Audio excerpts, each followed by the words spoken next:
Good morning, everyone, and welcome to the Board of Directors meeting for December 13th, 2024 of the Niagara Peninsula Conservation Authority. So I'd invite at this time Member Cridlin to read the land acknowledgement.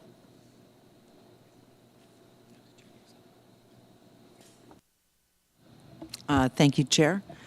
The Niagara Peninsula watershed is situated within the traditional territory of the Haudenosaunee, the Adirondack, and the Anishinaabe, including the Mississaugas of the Credit, many of whom continue to live and work here today. This territory is covered by the Upper Canada Treaties number 3, 4, and 381, and is within the land protected by the Dish with One Spoon Wampum Agreement. Today, the watershed is home to many First Nations, Métis, and Inuit. Thank you, Member Cridlin. At this time, I'll call upon the clerk for a roll call.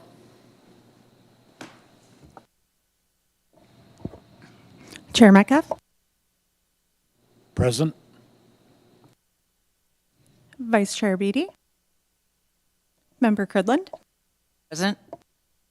Member Clark.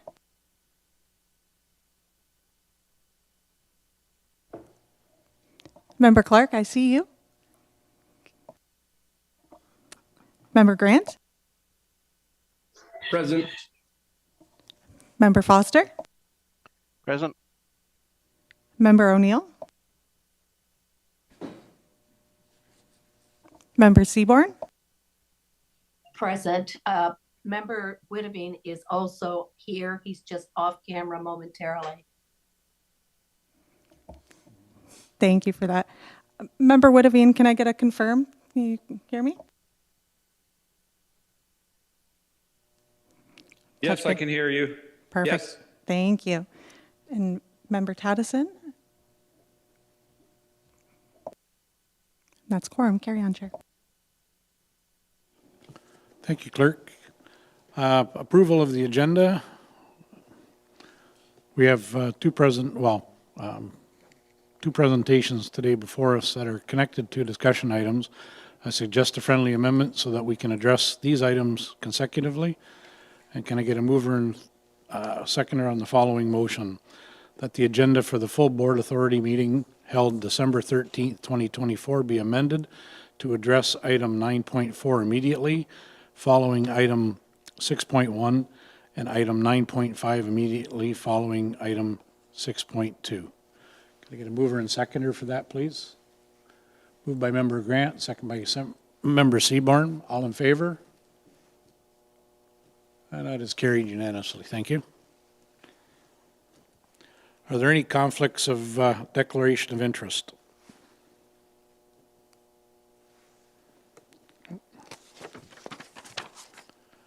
Can I get a mover and seconder to approve the minutes from the November 15th meeting and closed session as presented?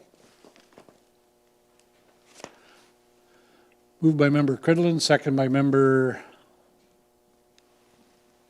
Vice Chair Beatty. Thank you. All in favor? Opposed, if any? That's carried unanimously. Thank you. So my chair's update. I will keep it short and sweet today. Niagara Region has received and approved our apportionment of the 2025 and the budget will be presented to Haldeman and Hamilton in the new year. A big thank you to staff who worked on this tirelessly on moving this forward. Within the year coming to a close, I want to thank my fellow board members and staff for an excellent year. It has been an honor to serve as chair throughout the 2024 year, and I look forward to carrying forward excellent work with you all once we all return from the holiday break. I'd like to turn the floor over to CAO Lee Yates briefly to introduce the newest member of our senior leadership team. Leilani? Thank you, Chair Metcalf. We're pleased to announce the appointment of Natalie Green to the Director of Watershed Strategies and Climate Change. Natalie's been with the NPCA since 2017 when she joined the team as a project manager supporting the Niagara River Remedial Action Program. She brings to the position over 15 years of Conservation Authority experience in leading major projects and developing innovative programs. Her strong ability to engage with various stakeholders to produce solid results facilitated her assignment of project managing our 2021 to 2031 strategic plan. Her strong facilitation and project management skills also contributed to the development of the land securement strategy, enhanced restoration and stewardship program, and alongside staff across the organization and external partners, she fosters and maintains relationships to achieve ecosystem objectives and creates a positive team culture. Natalie presently was working as the manager of climate change and special programs within the department, where she continued to develop those collaborative projects incorporating science-based solutions, partner support, and engagement for watershed recognition, including the progression of the RAP program, Natural Assets Management Project, and the Climate Action Network. She holds a Bachelor of Science in Biology, Bachelor of Education, and Master of Science in Biology, and additionally, she holds her PMP designation. So please join us in congratulating Natalie and our newest member of our SLT. Thank you, Natalie.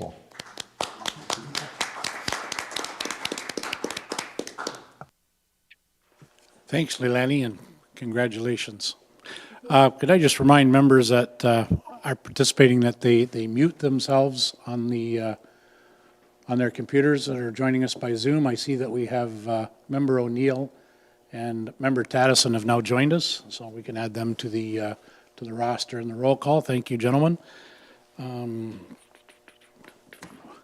So we have correspondence, item 5. There are no items of correspondence and presentations at this time. We have 2 presentations before us this morning, starting with the watershed-based resource management strategy. I'd like to invite Secretary Treasurer Leilani Lee Yates to the podium to introduce the strategy and staffing presentation.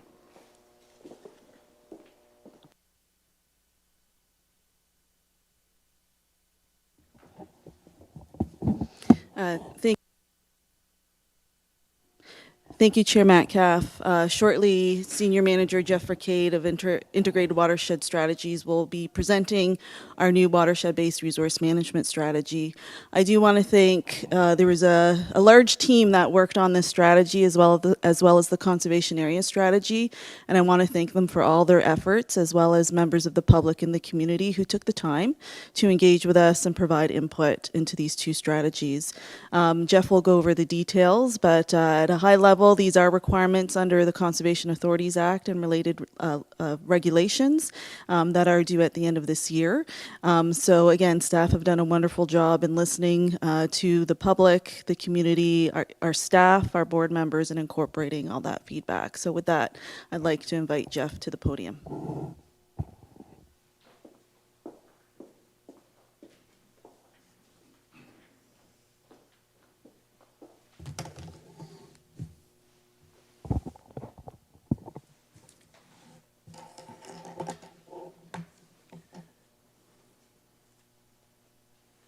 All right, good morning. Is this working? Yeah, great. Through you, Chair, this presentation is intended to complement the associated report, FA 62-24, entitled Watershed-Based Resource Management Strategy, and provide members with an overview of the final strategy findings and direction.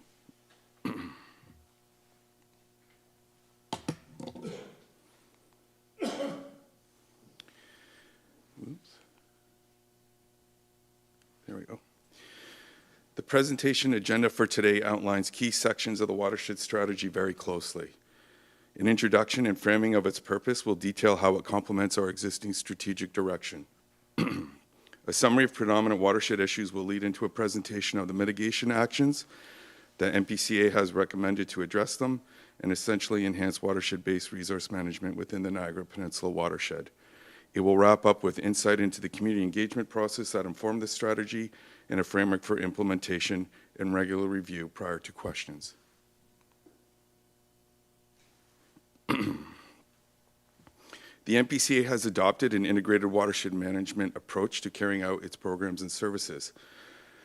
This recognizes that water is a valuable resource which should be managed in a sustainable manner in perspective with the balance of natural resources such as fisheries, wildlife, and lands. Integrated watershed management involves managing human activities and natural resources within watershed boundaries through an adaptive practices that ensure sustainability through partnership and collaboration.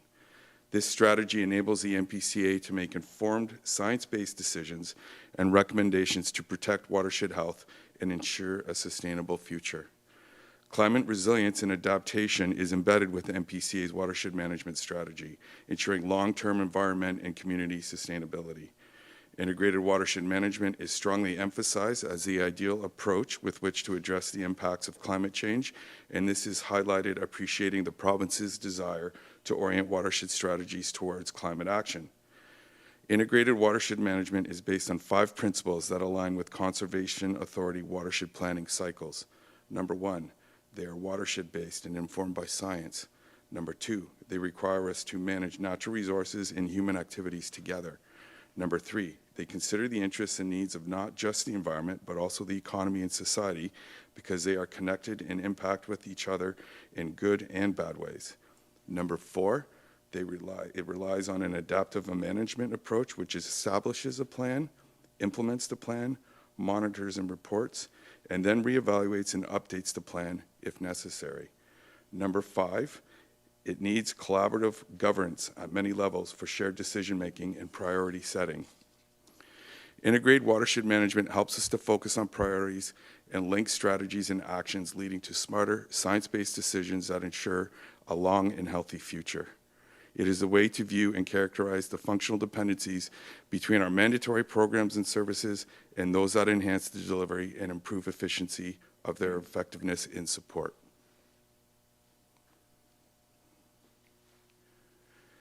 Regulation 686/21 outlines the specific programs and services that all conservation authorities must, but also may provide within their jurisdiction.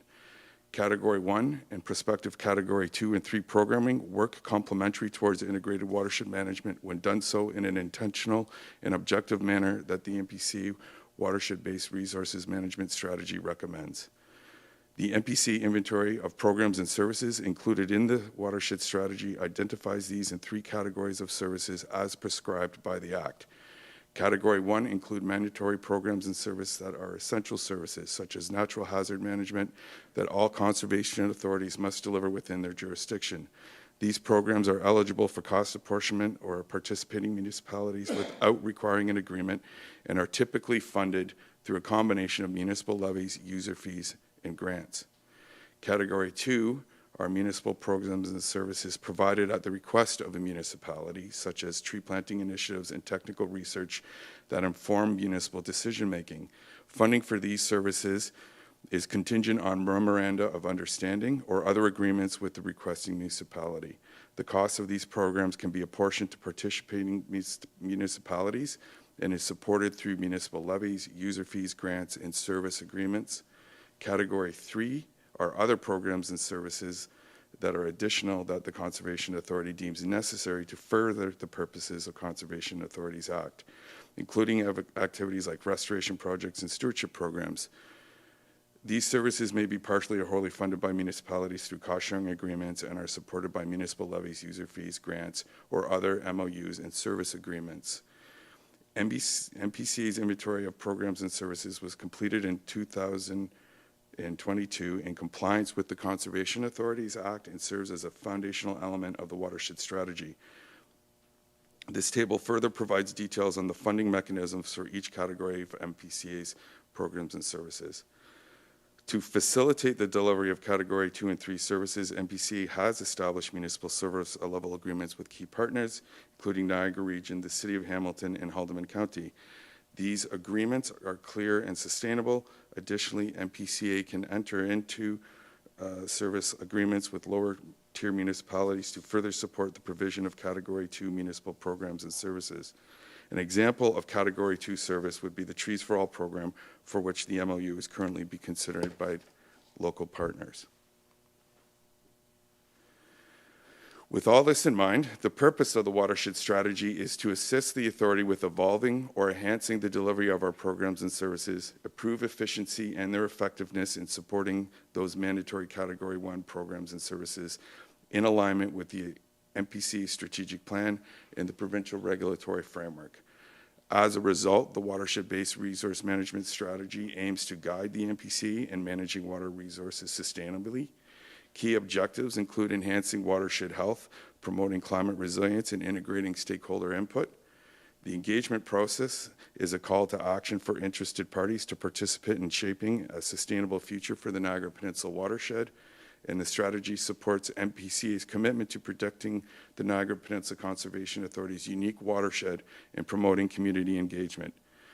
The strategy has and will continue to enable clear communication with partners about mandatory programming versus those that traditionally exist at NPCA and are not, like watershed planning, restoration, and stewardship, or are new and innovative like natural asset management, as critical elements of managing local watershed resources sustainably.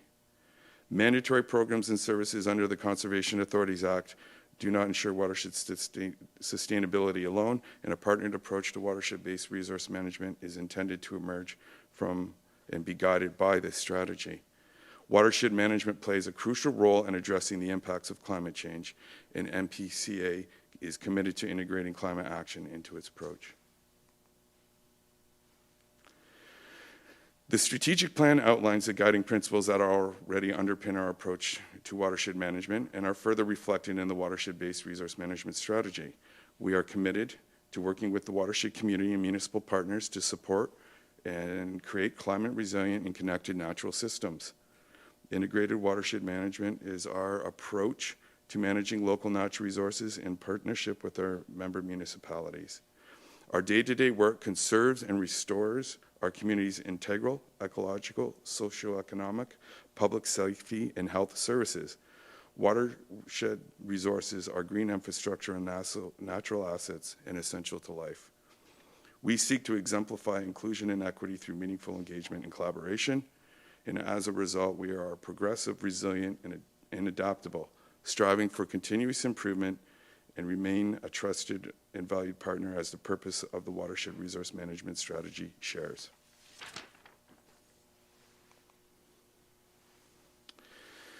The watershed strategy aligns with the NPCA's 2021-2031 strategic plan, which guides our efforts in managing the Niagara Peninsula watershed. The strategic plan emphasizes a conservation-first philosophy, collaboration ethics, and innovation rooted in science, setting the foundation for our response to climate change, growth, and the need for sustainable green infrastructure, developed through extensive consultation with NPCA's Board of Directors, Public Advisory Committee, Indigenous groups, partners, and local stakeholders. The strategic plan outlines 6 overarching priorities that shape our actions towards a resilient and sustainable watershed. The vision is nature for all, and we envision a healthy and vibrant environment with shared green space and clean water that sustains life for future generations.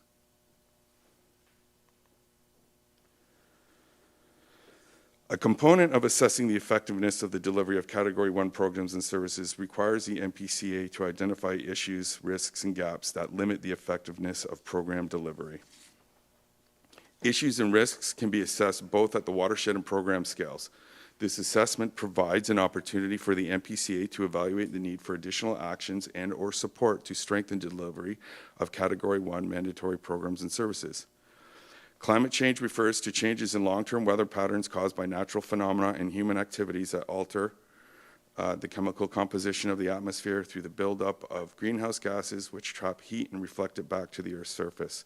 Climate change impacts have the potential to be wide-reaching, affecting ecosystems, agricultural infrastructure, water supply, energy, transportation systems, tourism and recreation, both human and well-being, and ultimately the economy. Also, as communities grow and change, and as the need for housing increases, more and more marginal land may be considered for development. Areas susceptible to erosion and or flooding may be identified to accommodate innovative forms of infill development and face greater development pressure.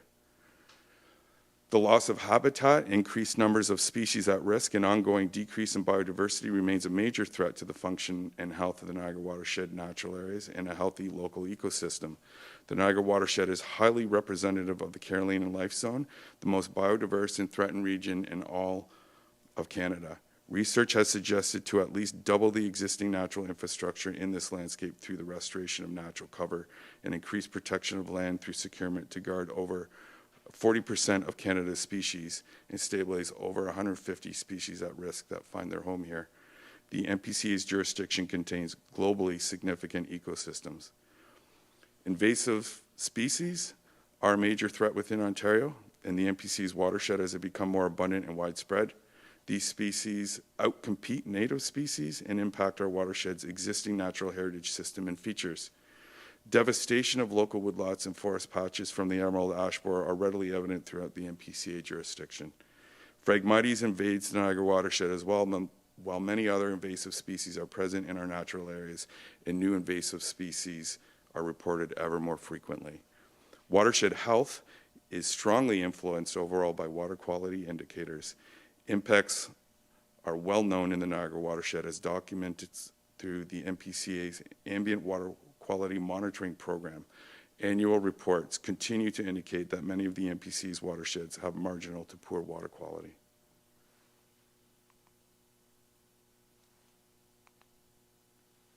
Oops.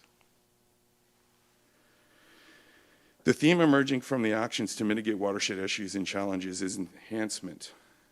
Many of these activities are currently underway in achieving results through the guidance of our existing strategic plan. Effective watershed management should lead to strong and meaningful watershed plans that objectively are resource management forward. Rebooting the formal watershed planning cycle to drive the integrated watershed management approach is of utmost importance to officially facilitate adaptive management on the watershed scale and recurrently derive and track progress towards specific watershed and sub-watershed management recommendations. Enhancement of existing programs and services to assist with the delivery of the watershed strategy has already begun through implementation of the preceding strategic plan. Restoration, stewardship, monitoring, and reporting, education, and outreach are all transitioning towards a refreshed suite of emerging programming and services, strongly steeped in integrated watershed management principles and practices in support of and complementary to mandatory programs and services. The NPCA will actively pursue new and strengthen existing partnerships within the communities that we serve to ensure the preservation, maintenance, and sustainability, restoration, and enhancement of the natural environment. These partnerships include those with the federal and provincial governments, municipalities, conservation clubs, service groups, private property owners, conservation area neighbors, adjacent conservation authorities, the Niagara Peninsula Foundation, as well as the NPC Board of Directors, our staff, Indigenous communities, and individuals. We will develop new approaches to improve conservation areas efforts and streamline program delivery with these partners. NPCA continues to find success in seeking external funding and broaden sources to support the implementation of the strategic plan and programs and services. Opportunities to contend for currently available government grants will continue to be capitalized upon while the NPCA continues to nurture a diversity of funding strategies that includes working closely with the Niagara Peninsula Conservation Foundation to empower its abilities to draw donations in support of authority programs and services. A comprehensive communications and engagement strategy was executed for the watershed strategy, outlining a multi-channel approach and combination of traditional and digital tools and methods for informing and engaging a wide range of internal and external audiences. NPCA sought to engage Indigenous partners and peoples, partner municipalities, residents, local interest groups, environmental groups and NGOs, technical experts like engineers and consultants, members of agriculture, environment, planning, development, tourism, and education sectors, and the public within the Niagara region, Haldimand County, and City of Hamilton. A strong focus was also placed on proactive communication, using media releases, social media, and print advertising to keep the public informed of the many opportunities for engagement. NPCA was successful in obtaining earned media exposure from key partners such as the Niagara Dailies, Village Media, and Your TV Niagara. The public engagement launch occurred in September with the release of the discussion paper, supporting documents, and other resources for public review. A survey and hybrid public information center was conducted for direct input. Issues and risks. Surveys results show participants' strong familiarity with NPCA programs and services, with most respondents having engaged with flood and erosion management programs, followed by natural asset management, camping, facility rentals, and special events. Participants were provided with issues or risks that could impact the effectiveness of NPCA's program and service delivery as identified by staff experts. They were asked to select the level of impact that each could have: high, moderate, slight, or no impact. The analysis of these survey responses, comments, feedback, and discussion led to key findings, including the following. 70% of issues and risks identified in the strategy significantly impact NPC's ability to maintain effective service delivery. The remaining 30% will moderately impact service delivery. Common themes surrounding issues and risks from survey respondents align with those outlined in the draft strategy. These themes include issues and risks pertaining to climate change and adaptation, funding constraints, changing legislation, urban development, and its impacts on natural features, including the loss and impacts to water quality. And recommendations for improvement also surrounded common themes. These include better communication, including public education on our watershed, focused land acquisition that includes preservation of vulnerable areas, enhancing biodiversity, citing strong leadership, collaboration with municipalities, and the positive working relationships fostered by NPCA's senior management.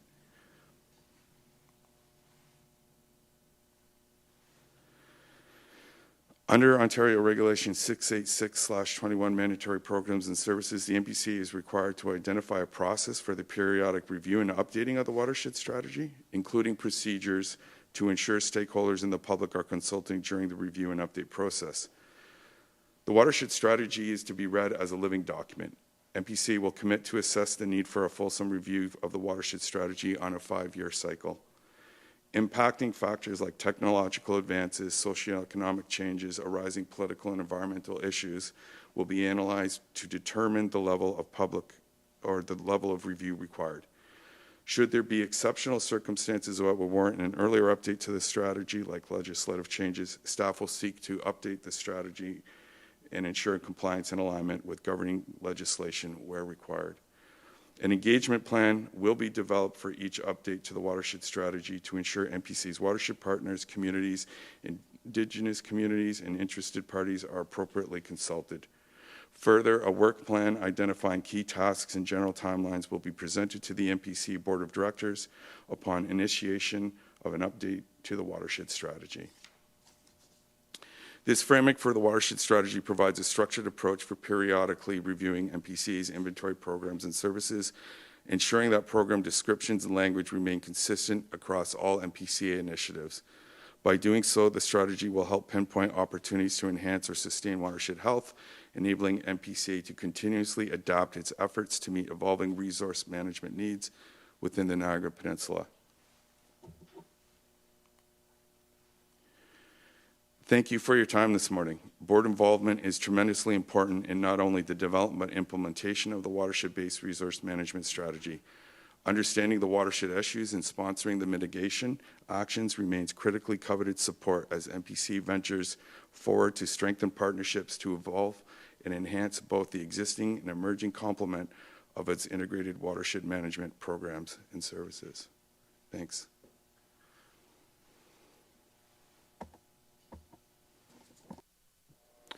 That's great. Thank you, Jeff, for that insightful presentation. Before moving to questions, I will look for a mover and seconder on a motion to receive this presentation. Can I get a mover? Councillor Whittington will move that, Chair.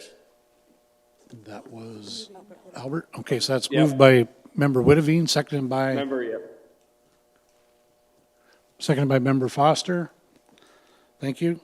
So the motion that the presentation regarding the watershed-based resource management strategy be received. All in favor? That's carried unanimously. Are there any questions for Jeff on the watershed strategy presented today?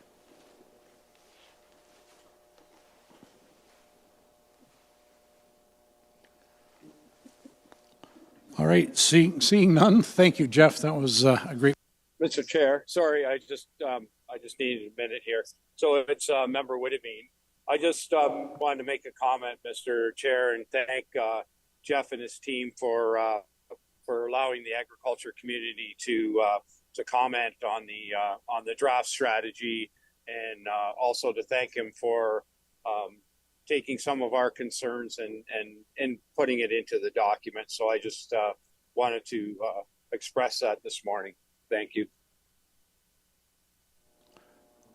Great, thank you, Member Whitavine. Yes, it's important that the agricultural community gets involved, especially for water management and nutrient management and different things that go on. So, all right, Jeff, that's great. Thank you.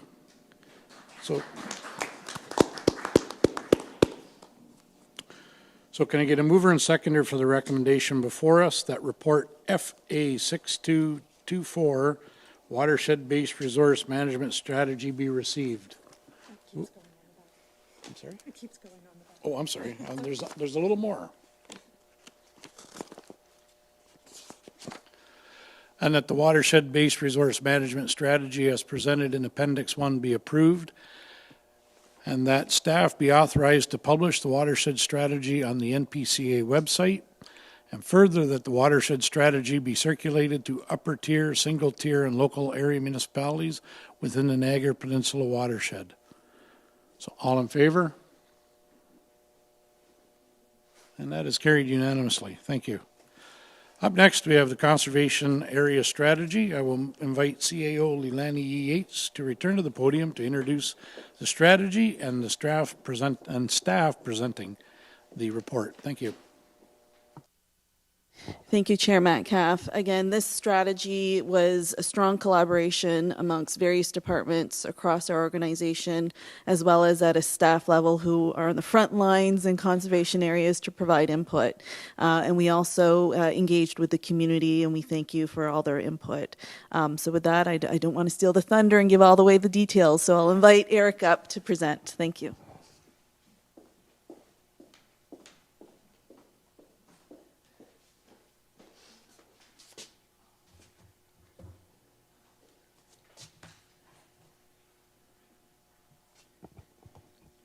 All right, thank you. Through the chair, I'm just going to take the members through a brief presentation that supports the report and the final CA strategy in your package today.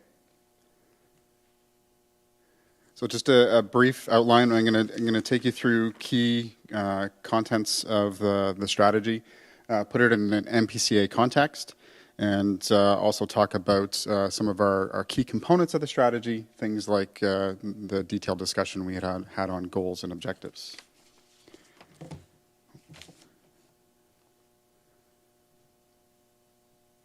Or not. Oh, sorry. Regulation 686 prescribed much of what should be in the strategy, or what needed to be in the strategy. And the overarching framework for the resulting CA strategy at NPCA outlines the high-level goals and objectives to guide the programs and services that are offered at our conservation areas. It also provides the overall guidance for the daily management and operation of conservation areas and development of their programs and plans. And then it also focused on goals and objectives, plus other core content requirements as outlined in the regulation. So as an example, management plans, which is a lot of the work that our land planning team can focus on, or what might be part of a management plan, was not considered in the strategy directly, but ultimately the goals and objectives that you see in the conservation area strategy reflect the high-level purpose of what would be contained in those management plans and the high-level purpose of our conservation area system.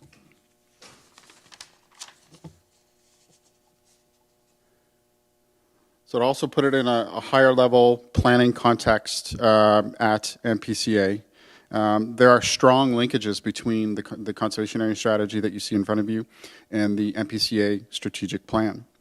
The CEA strategy does satisfy the plan requirements as prescribed in the reg, but also uses that high-level provincial direction and guidance. But there was a concerted effort to ensure that the resulting content and components of the conservation area strategy reflected the strong work and development of NPCA's strategic plan. So action plans which is the more detailed work. They will outline, or that action plan will outline the deliverables and projects that will be done later, and give more detailed reflection of what staff are working on from year to year. And that process will happen through our annual work plans and budget processes as they occur throughout the year.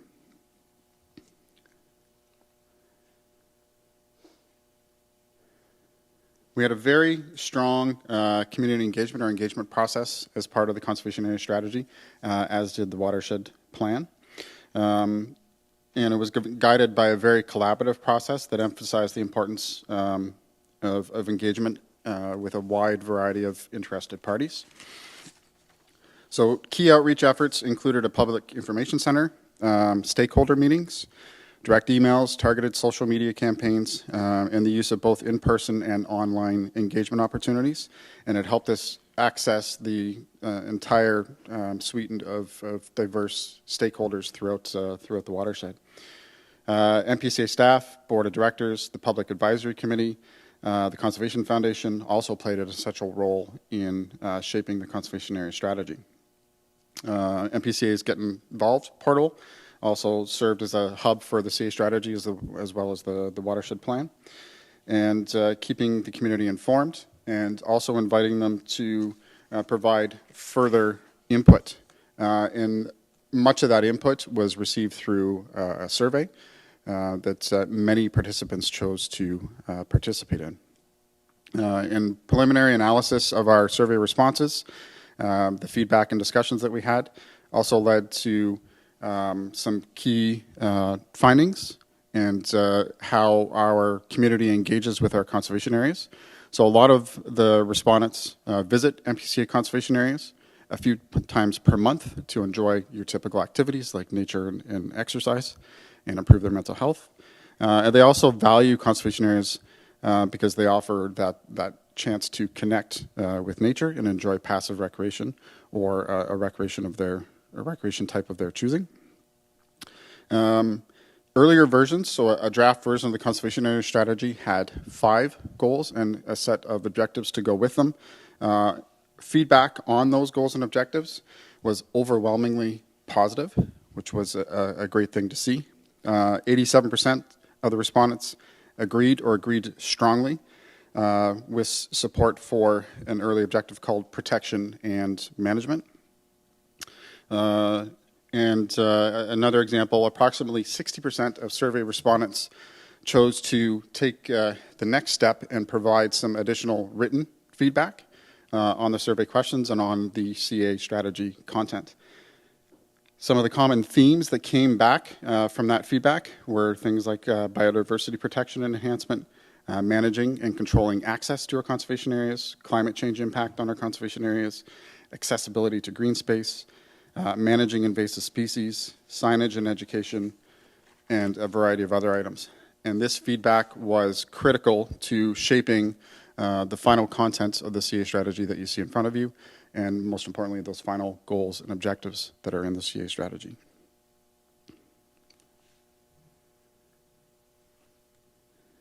The regulation 686 provided a fair amount of detail or prescription on what should be included in the CA strategy. And as we developed the CA strategy, our focus was on the 3 areas that you see in dark blue on the screen, so programs and services, land use categories, and goals and objectives. Through this presentation and in the strategy, you'll also see a fair amount of content on a land assessment or identifying and assessing how our conservation areas augment the local park system or the local natural heritage features and components.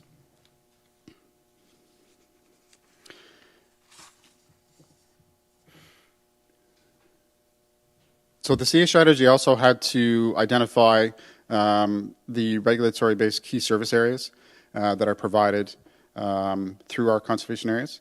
So we have the various categories, 1, 2, and 3, which Jeff took you through in his presentation and which you've seen in a number of other documents as well. And what we wanted to focus on was the one core service area of the conservation area related programs and services.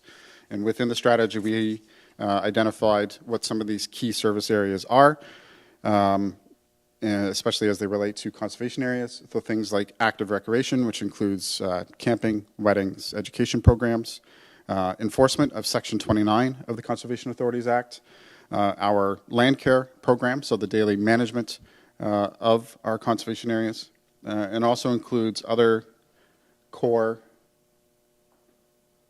components of our conservation area management or conservation area planning, such as land acquisition and securement, as well as land planning and management.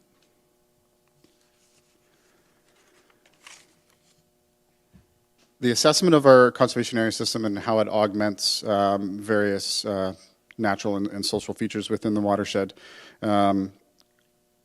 supports the work that we do, and came back with clear conclusion that our conservation area system does do exactly what you would expect it to do.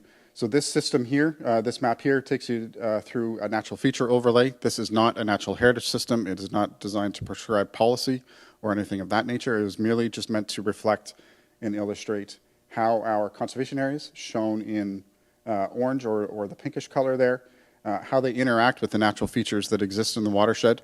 And it is, as you would expect, that a vast majority or all of the land that NPCA owns is included in one of those core features, whether it's a significant woodland, a wetland, an ANSI, or a core component of the natural heritage system from the provincial perspective. Another aspect to look at is that exact provincial perspective. So talking about the Greenbelt, there are a number of our conservation areas that fit within the Greenbelt Natural Heritage System, or other key components of that policy level, like the Niagara Escarpment Plan area, as shown in brown or purple on the screen.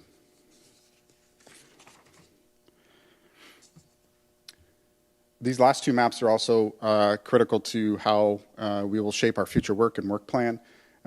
This is showing how our conservation area system, again outlined in the light orange or pinkish color, how our conservation areas interact with other publicly owned land within the watershed.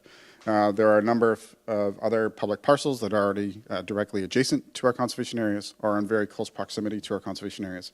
So the linkages there and future linkages to develop is a definite opportunity that we have already been taking advantage of and plan to continue into the future.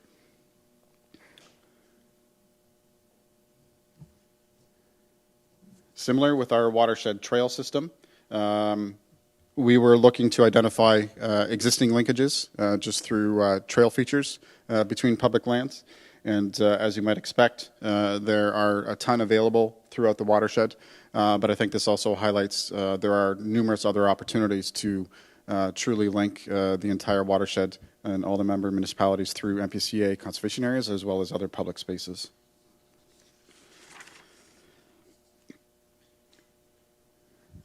Another requirement of the regulation was to categorize all of our conservation areas into a few land use categories. Guidance was provided by Conservation Ontario and other conservation authorities that participated in a working group. And that guidance did provide 4 original categories as suggestions through our public engagement and through internal staff feedback as well as the recognition that the guidance provided by Conservation Ontario wouldn't necessarily be equal or apply equally or evenly amongst different conservation areas or different conservation authorities. We did modify that guidance a little bit to apply it to an NPCA context and settled on these 3 land use categories. So they are conservation area active recreation, conservation area passive recreation, and natural heritage and hazards. And within this table, you can see that those 3 land use categories have their broad definitions and what would be included in those. And through considerable discussion, we came up with those 3 categories, and you can see how our system of 41 conservation areas, how our system of 41 conservation areas is divvied up amongst those 3 categories. And again, it's as you might expect from a conservation authority. We have 4 very active conservation areas, between Balls Falls, Binbrook, Long Beach, and Chippewa. And then in the last two groups, between passive recreation and our natural heritage and hazard lands, you have the vast majority of our conservation areas at 37 within those two groups.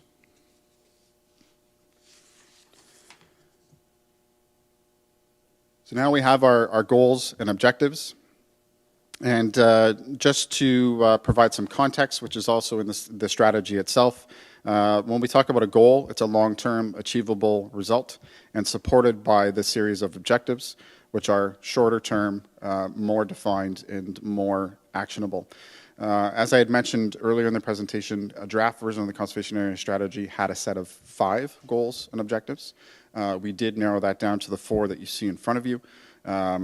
The change was made because we received some truly valuable feedback from staff, from other stakeholders, as well as the public, and it sent us in a very good direction. So in a bit more detail, you won't necessarily see all supporting objectives for each of the goals on the screen. Those are in the strategy itself. But to take you quickly through it, we have protect and restore. It would include things like land acquisition, improving natural features and assets at our conservation areas, developing conservation area management plans, and enforcing the rules and regulations of Section 29 at our conservation areas.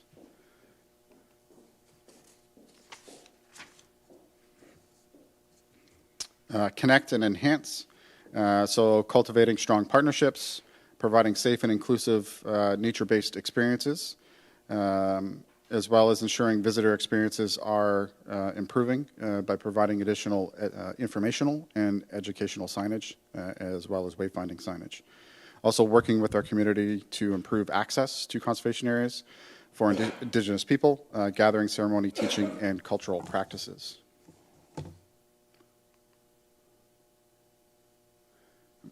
Adapt and sustain. So adapting our programs and services and asset management to address a few things like changing climate conditions, building resilience, and improving ecosystem health. Ensuring our programs and services and plans include environmentally sustainable principles to maintain resources for future generations, as well as achieving fiscal resiliency and conservation area enhancements and management through diversified funding sources, grants, and partnerships.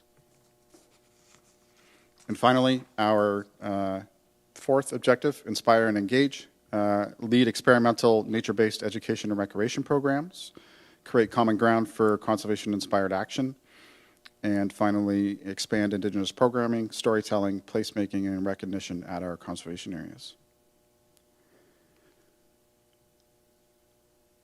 So I took you through a lot as it relates to the conservation area strategy. And again, we wanted to stress this is a high-level look and a high-level guidance for management and operation of our conservation area system going forward. The key aspect of this particular slide is, again, noting that 2025 and beyond, that is where you'll see a lot of the detailed work. So the very specific plans, whether it's a management plan for a particular property or invasive species strategy or a trail strategy, that work will come starting in 2025 and beyond. And we've also stressed with all of our partners that each of those plans will have their own engagement action associated with it. So from staff to board members to the public, they will also have ample opportunity to participate in those activities going forward.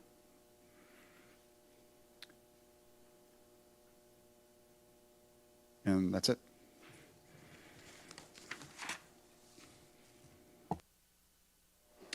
That's great. Thank you, Eric, for an excellent presentation. Can I get a mover and seconder to receive the presentation before we move into questions pertaining to the report? So moved by Member Taddison, seconded by Member Seaborn. All in favor? That is carried. Thank you. Are there any questions for Eric regarding the presentation?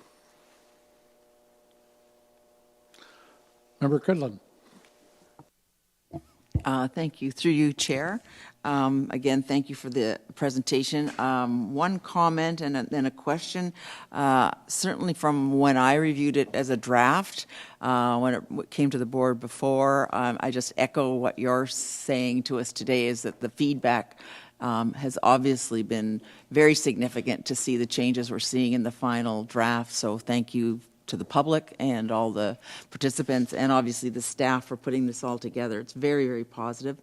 The question, again, I think it's mentioned in the report, but I just want to review again that the regulation requires that this does get reviewed. I believe it's in a 5-year type cycle. But is this a living document or is it fairly static and then we would just sort of collect feedback over the next 5 years and shape it unless there was something very, very significant? Can you comment on that, please? Yes, thank you. Very good question, and through the chair. It is identified in the strategy near the end of it. Many plans like this, similar to a management plan, similar to, say, a municipal official plan, we've identified a 5 to 10 year life cycle on it. So we've suggested that there's a mandatory 5-year review of the strategy, just to ensure not only progress on the existing goals and objectives and ultimately the actions that come out of it, but also just to make sure that it's in line with current direction at the time. And to reflect that, we've also suggested that if there is new board members as the municipal election cycle takes place, and if there's new direction coming from municipal priorities, we can review this strategy at that time to reflect those changes as well. So at a minimum, it's every 5 years. And within that, we have the ability to modify that, whether it's board direction changes or strategic plan direction changes as well.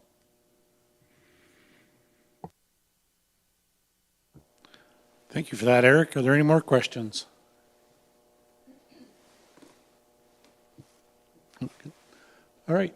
Seeing none, thank you, Eric. It's a lot of information. So I need a mover and a seconder for the recommendation before us. Moved by member Vice Chair Beatty, seconded by member Taddison. Thank you.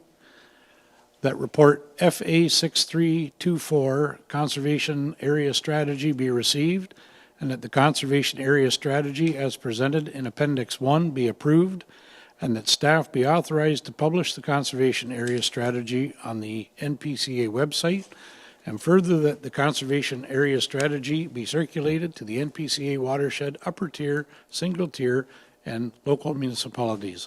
All in favor? That is carried unanimously. Thank you. So seeing no delegations and there are no consent items, item number 9, discussion items, would be report FA 6024, Banking and Borrowing Resolution. I'd like to invite Director of Corporate Services, Lise Gagnon, to provide a brief overview of the report before us today.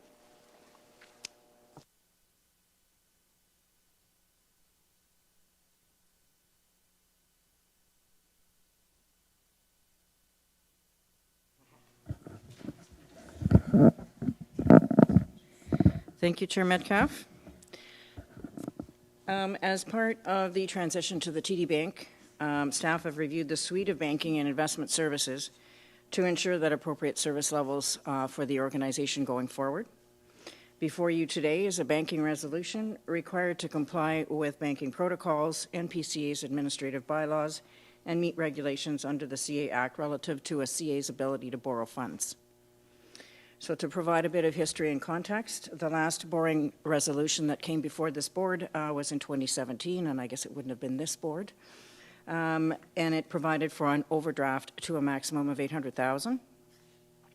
In the last 5 years, this credit facility has only been used to support a letter of credit in the amount of $35,000 in support of a capital project, and that will be completely expired by the end of December. Staff are now recommending an operating line of credit as opposed to an overdraft, which would provide short-term financing to bridge gaps in working capital. The facility will be, interest on the facility will be at prime rate. The organization will incur no costs if the credit facility is not utilized. It's a safety net, if you will. And we are recommending a $1 million maximum upset limit, and the reason for that increase between $800,000 and $1 million is in light of the organization's growth. So between the operating and capital budgets combined, we've looked at, or we're coming in with a 74% increase in volumes in the last 5 years. So this would position us in such a way as to provide the ability to bridge working capital if required. And I'm happy to answer any questions. Great. Thanks, Lise. Are there any questions? Oh, Member Clark.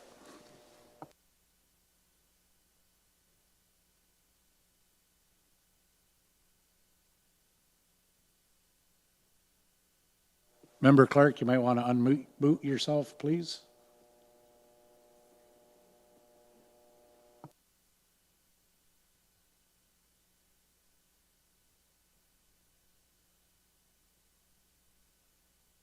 Would you like to write his question?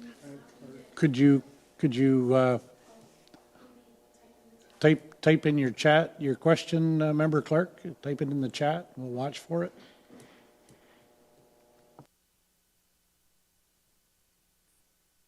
Can you hear me now?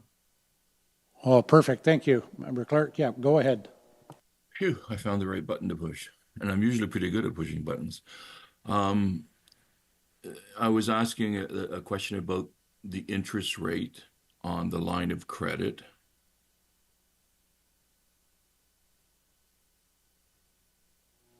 Through you, Chair Metcalf, yes, the interest rate is prime rate.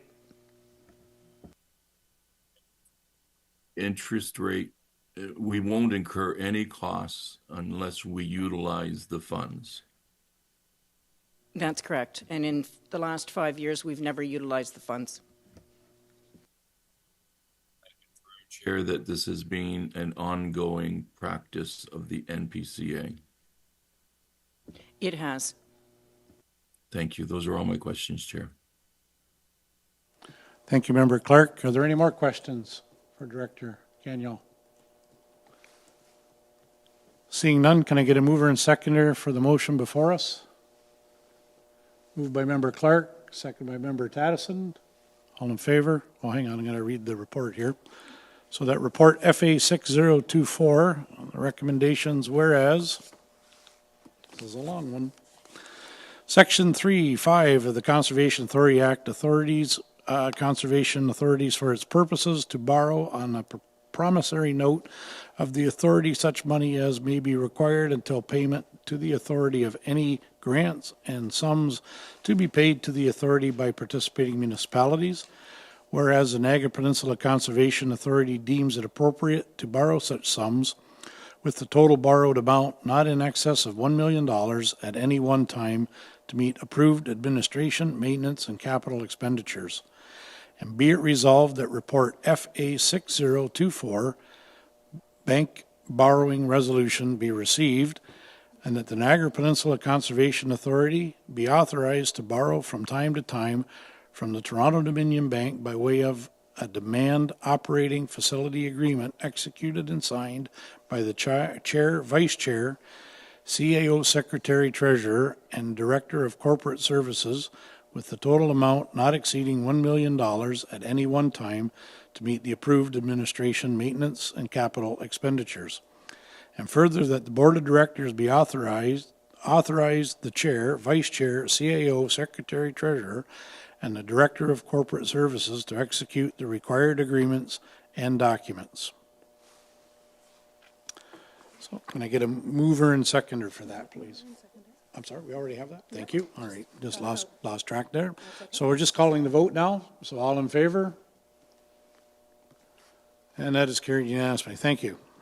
So we move to report 9.2, section of the agenda.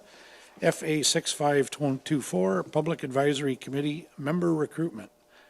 We have a report proposing a recruitment process to fill a vacant position on the Public Advisory Committee.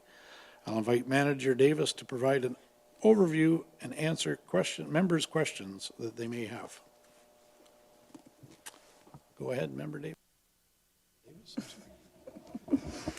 Thank you, Chair. Through you. So we have presented this report this morning for the board to consider. was initially motivated by the appointment of member Witteveen coming to the board, who was previously the chair of the Public Advisory Committee. We knew that we would be moving into looking to recruit for the agriculture representative seat at least. When the conversation began at the Public Advisory Committee,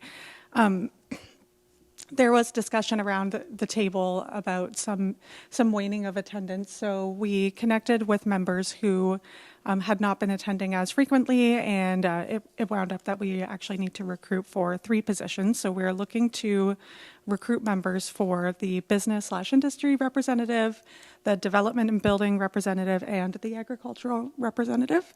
So with Director Green and our communications team, we've developed a timeline in terms of the recruitment process with hopes of bringing recommended applicants to the board for March 21st meeting for your consideration. Great, thank you, Melanie. So can I get a mover and seconder on a motion to receive the report? Moved by member Cridlin, second by member Seaborn. All in favor? Good.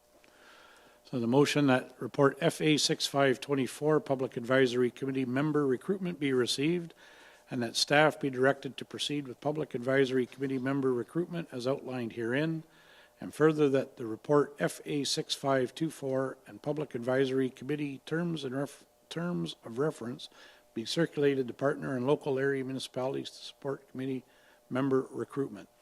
So I guess we just voted, but all in favor? That is carried unanimously. Thank you. Well, I'm sorry. Yes, go ahead. Member Cridlin has a question. Thank you. Through you, Chair. I might have missed that invitation. So through you to Melanie, for the mix that we've got in our terms of reference, depending who in the public applies, if there's applicants that don't necessarily fit that exactly, will we still perhaps consider those given the challenges that we've had? And then maybe a part 2 to that question is, let's say there was someone who had maybe representation from both of those groups. I can think of a couple offhand examples, but then we could place them in either category, even though it might kind of change the mix a little bit. So could you just expand a little bit on the flexibility of those 3 positions so that we can capture the interest in the public? Thank you very much. Thank you, Member Cridlin. Through the chair, you'll actually see there is a recommendation coming from the Public Advisory Committee later in the agenda looking to kind of relax those requirements for the representative roles. I will say, as we discussed kind of the desire of the committee and kind of their potential concerns with recruitment, I think a lot of municipalities struggle with the kind of advisory committee recruitment and attendance these days. We recognize that there is some fluidity with the definitions of how one may represent that role. The terms of reference are rigid in the sense that the representatives are required for each area to ensure that we are capturing holistic perspectives within the watershed. But certainly the board is welcome to consider what the committee is requesting in terms of prioritizing those areas, but if there are gaps, not prioritizing the representation over qualified candidates applying. Yeah, thank you for that explanation, Melanie. Are there any other questions? We've already voted on the motion, but if there are any questions, we'll entertain them at this time. Okay, seeing none. So we'll move on to report FA 6524, Planning and Permitting Policy Review, Work Plan. Up next, we have Work Plan for revisions to our policy document for the board approval. I'll invite Director of Planning and Development, David Deleuze, to provide an overview of the report presented today. David, the floor is yours. Okay, thank you, Mr. Chair. So as most members I'm sure are aware, we did an update to our policy document back in 2022. It was essentially a rewrite of the policy document, so it resulted in a brand new document. Since then, the new regulation came out earlier this year, and we did a quick housekeeping amendment to essentially bring it into conformity with the new regulation, so changes to the reference regulation 4124 and just other minor changes like that. The intent was to come back in 2025 with a more thorough review of any areas that have, I'll say, challenges as a result of the new regulation. So that's essentially what this project is doing a more thorough review of the policy document over the course of the year to correct any issues we've had with sections that have arisen from the new regulation, as well as just general updates that staff may have found where there's been challenging policies. So an opportunity to review those. Similarly with our procedural manual, we didn't actually do an update of that yet to the new regulation. So that'll be a more involved project. There's a number of components to the procedural manual. We'll start off initially with a quick conformity exercise of regulation references, Conservation Authority Act references. The components that will take longer will be the various guidelines that we have included as appendices to that document. And that will involve not only consultation with some of the key stakeholders, but other conservation authorities that have also similar guidelines or similar technical documents, and just making sure that we're working in sync with them so that we're not doing things drastically different, given that we're all working from the same regulation. And that was one of the intents of the province, was to make sure that conservation authorities are relatively consistent with how they're approaching regulating the natural hazards. Other than that, we have a couple of checkpoints set up for the policy update with the governance committee, so utilizing that group to provide as a sounding board, I guess, if you will, of where we're going with things. And over the course of 2025, the update for the policy will take place. The procedural manual, some of the components may spill into 2026, but again, that'll, as we go along, we'll publish those to the website for use by the public and key stakeholders. Be happy to take any questions.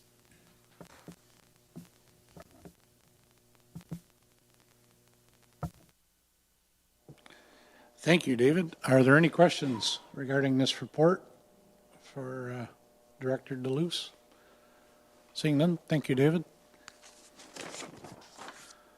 So I'll look for a mover and seconder for the recommendations included in report FA 6124. Oh, member Vice Chair Beatty, seconded by member Tedison. Thank you. So the motion that report FA 6124, Planning and Permitting Policy Review Work Plan, be received. Pardon me, and that proposed Planning and Permitting Policy Review Work Plan as outlined in Appendix 1 be approved. And further, that the proposed Permitting Procedure Manual Review Work Plan as outlined in Appendix 2 be received for information. All in favor? That is carried unanimously. Thank you. So we're moving on to committee reports. Governance Committee minutes dated November 15th, 2024. Can I get a mover and a seconder to approve the Governance Committee meeting minutes for that period?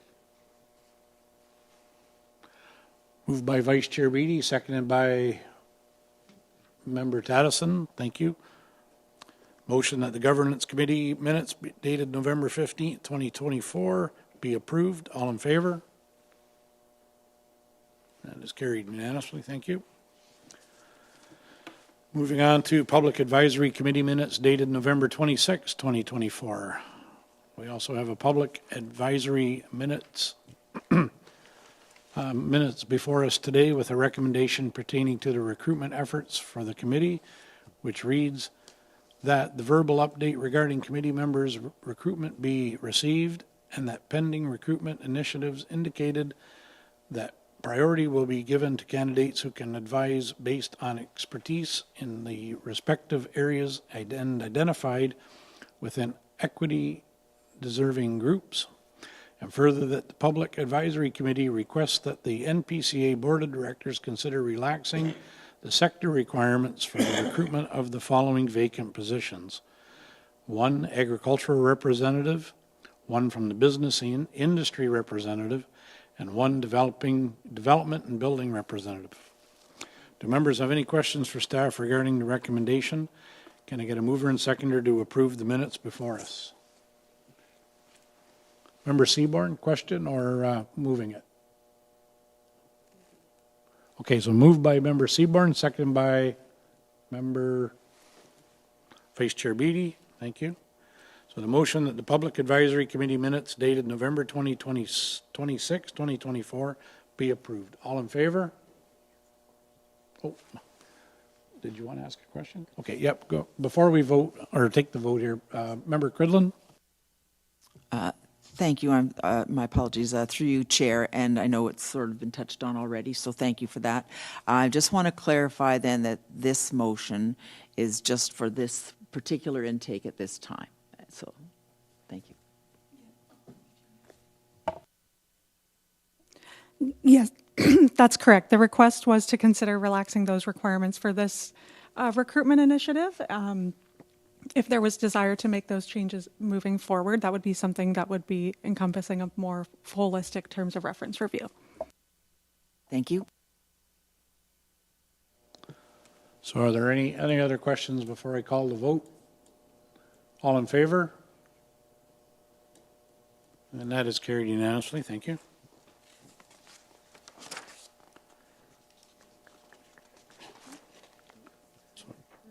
So we're down to motions now. Okay, because we covered all that. Motions. Are there any motions to be brought forward to the board for board's approval or consideration? Seeing none. New business. And we have a verbal update from the Niagara Peninsula Conservation Foundation. For the start of new business, I'll turn it over to Member Cridlin to provide an update from the foundation. Thank you, Chair, through you. Lots of good news on the foundation front. Happy to report. The December 19th fundraiser, as you can see in those of us that are here, has already been a sellout. So that's very exciting news. We've even added some tickets and we were able to sell those out. So thanks to the public and the supporters. Also, we have added a new online auction to this event that leads up to the event, and it's another way for us to raise much needed funds for the Conservation Authority. So I just encourage your friends to share that link. I actually am learning how to do the QR code, so we would encourage everybody my age and older to try to lean in on that. But the more people that hear about it through the auction, that's again getting our message out. And there's some really fun gifts in there. A shout out now to all of those that donated those gifts for the online auction. Some of them are on display today. There's a gorgeous painting that's there. That is the poster. And also a shout out to the Niagara Community Foundation for its support of this fundraiser event on the 19th. Finally, a year-end message to our watershed community, and just to please include the environment as one of your top 3 causes for your year-end donations this year. So again, thanks for all your support at the board level. Thank you, Member Cridlin, for that update from the foundation, and looking at the auction prizes there. There's some very nice prizes there for sure. So looking forward to that evening on Thursday. Are there any other members that would like to bring new business forward at this time? Member Seaborn, go ahead. Thank you, Mr. Chair. Actually, it's a question for Member Cridlin. Because we don't have that piece in front of us, can you give us the link for the online auction? Thank you for that question. Could I send you that? There's a URL. It's can.givergy.com/NPCF-auction.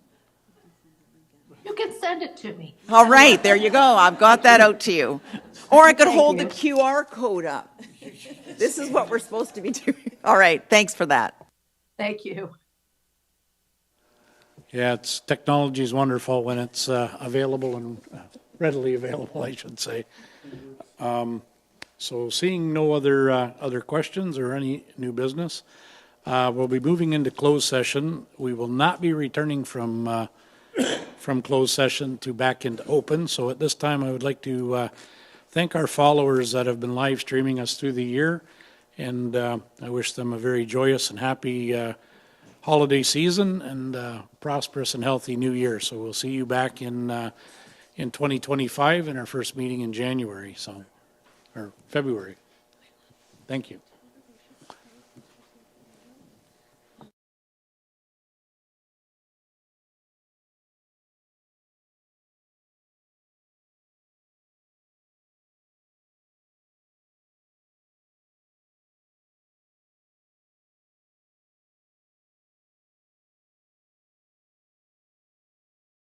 '13th, 2024. Now move into closed session at 10:20. Can I have a mover and seconder for that? Moved by Member Cridlin, second by Vice Chair Beatty. All in favor? That is carried unanimously. Thank you. So we are now in closed session.